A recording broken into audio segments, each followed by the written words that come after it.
ดูฝนตกหนักที่สุดในรอบ100 ปีที่กำลังกระหน่ำทางตะวันตกของแคนาดานะคะในรัฐบริติชโคลัมเบียซึ่งคนไทยหลายคนอาจจะรู้จักเมืองที่สำคัญเมืองหนึ่งก็คือแวนคูเวอร์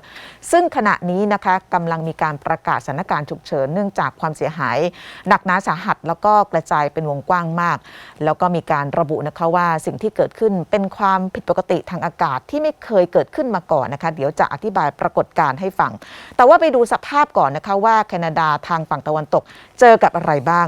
นี่คือภาพมุมสูงที่แสดงให้เห็นถึงความเสียหายที่เกิดขึ้นกับพื้นที่ในรัฐบริติชโคลัมเบียซึ่งเป็นที่ตั้งของแวนคูเวอร์เมืองเศรษฐกิจสำคัญของประเทศจากภาพจะเห็นนะคะว่าถนนหนทางแล้วก็บ้านเรือนกลายเป็นทะเลสาบขนาดย่อมจากพายุฝนที่ตกลงมาอย่างหนักส่วนภาพนี้ก็คือมวลน้ำที่ไหลบ่าเข้าท่วมเมืองอัปบัตฟอร์ดนะคะซึ่งอยู่ในรัฐบริติชโคลัมเบียเช่นเดียวกันเจ้าของฟาร์มรายหนึ่งต้องใช้เจ็ตสกีขี่ออกมาช่วยเหลือฟาร์มในสัตว์ของเขาโดยการเอาเชือกจูงพวกมันไปอยู่ในที่ที่สูงกว่าเพื่อไม่ให้พวกมันจมน้ำตาย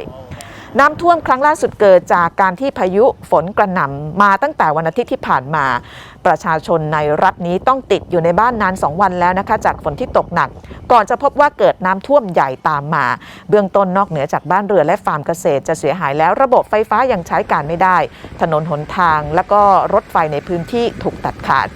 มีเสียงบอกเล่าจากชาวแคนาดาในรัฐนี้นะคะบอกว่าน้ำขึ้นมาเร็วมากจนไม่มีเวลาเก็บข้าวของโดยมีคนหนึ่งนะคะมีการตั้งกล้องถ่ายที่หน้าบ้านตัวเองไว้ปรากฏว่า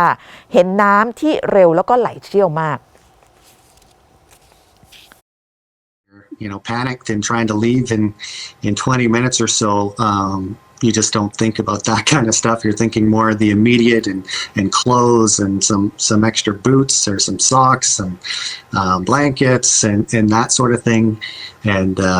away we went. นอกเหนือจากน้ำท่วมยังเกิดเหตุดินถล่มด้วยแล้วก็เบื้องต้นมีรายงานผู้เสียชีวิตอย่างน้อย1 คนจากเหตุดินถล่มแล้วก็มีผู้สูญหายจากน้ำที่ไหลหลากด้วยนอกเหนือจากนั้นยังมีรายงานพบระเบิดและเพลิงไหม้ที่ลานจอดรถของบ้านแห่งหนึ่งในเมืองอัปบัตฟอร์ดโดยขณะนี้เจ้าหน้าที่ก็สามารถควบคุมเพลิงได้แล้วรายงานระบุค่ะว่าปริมาณฝนที่ตกลงมาในรอบ 24 ชั่วโมงมีมากเทียบเท่ากับฝนที่ตกทั้งเดือนแล้วก็ถูกเปรียบเทียบว่าเป็นพายุฝนที่รุนแรงที่สุดในรอบ100 ปีล่าสุดทางการแคนาดาก็ประกาศสถานการณ์ฉุกเฉินแล้วก็ขอให้กองทัพเข้ามาช่วยเหลือประชาชนในพื้นที่ประสบภัย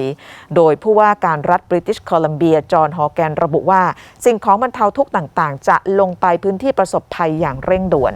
และขณะนี้ผู้นำประเทศก็คือนายกรัฐมนตรีจัสติน ทรูโดก็อยู่ระหว่างการเยือนวอชิงตันดีซีของสหรัฐและประกาศว่าจะให้กองทัพเข้ามาช่วยเหลือประชาชนรวมถึงการช่วยซ่อมแซมอาคารบ้านเรือนต่างๆด้วย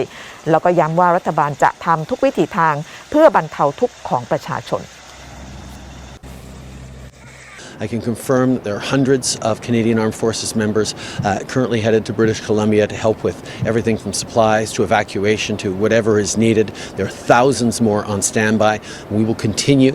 to work closely with the province, with Indigenous leaders, with community leaders to make sure that we are doing everything we can to support the people of British Columbia through this incredibly difficult time.นอกเหนือจากสั่งการให้ทหารเข้าช่วยเหลือประชาชนแล้วยังมีการประกาศสถานการณ์ฉุกเฉินซึ่งก็มีผลบังคับใช้ตั้งแต่เที่ยงคืนของวันพุธที่ผ่านมาโดยคำสั่งนี้นะคะ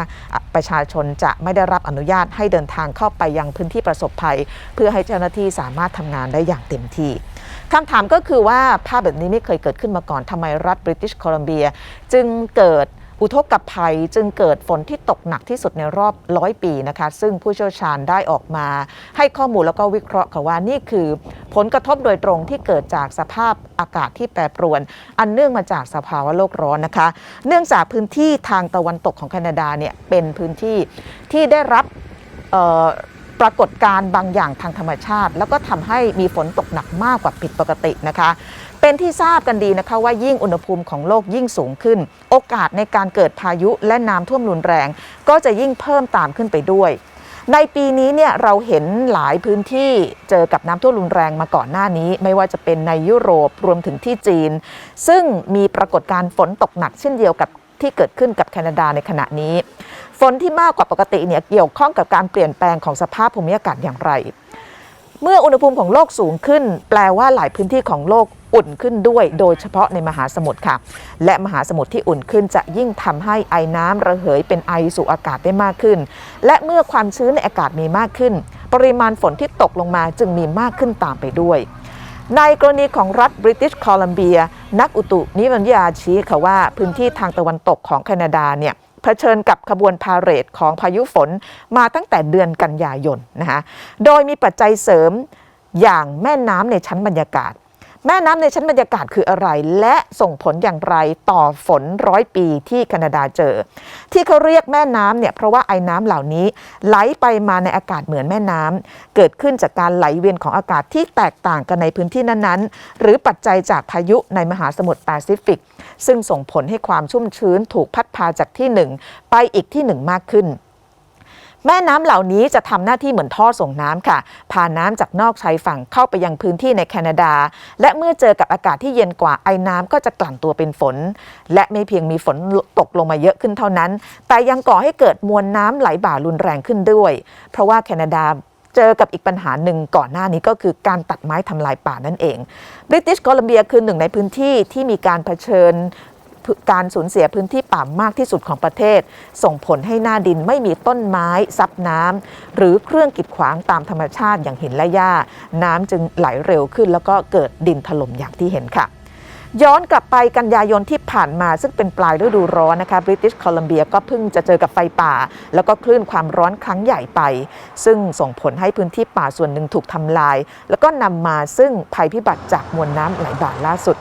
มีรายงานด้วยนะคะว่าในช่วงฤดูร้อนที่ผ่านมาวันที่ร้อนที่สุดของบริติชโคลัมเบียคือวันที่ 29 มิถุนายนวันนั้นอุณหภูมิสูงถึง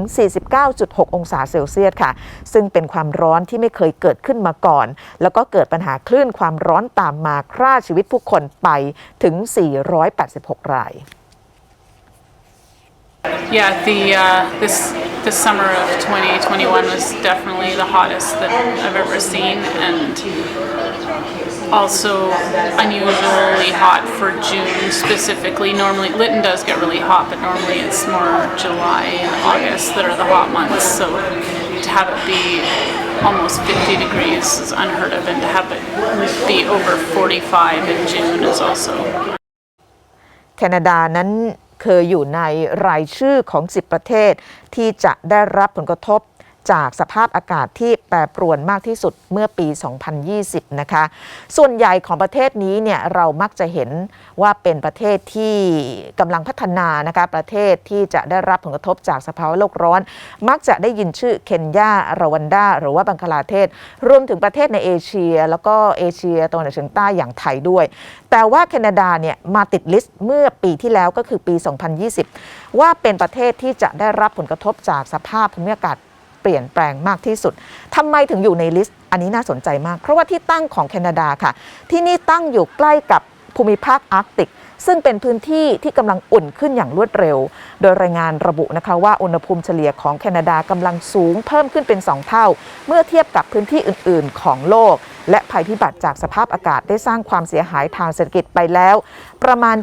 74,000 ล้านบาทนะคะและภัยพิบัติล่าสุดก็คือสิ่งที่เตือน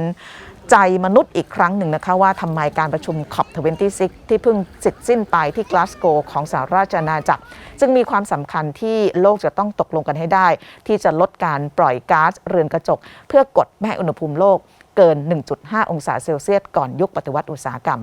พักสักครู่ค่ะช่วงหน้าไปดูเรื่องของการประท้วงของรถบรรทุกเนื่องจากราคาน้ำมันแพงแล้วก็จะพาไปดูวันนี้รัฐมนตรีว่าการกระทรวงกลาโหมของสหรัฐออกมาพูดถึงเรื่องของการยกกำลังของรัสเซียประชิดชายแดนยูเครนอีกครั้งแล้วพักสักครู่ช่วงหน้าติดตามค่ะ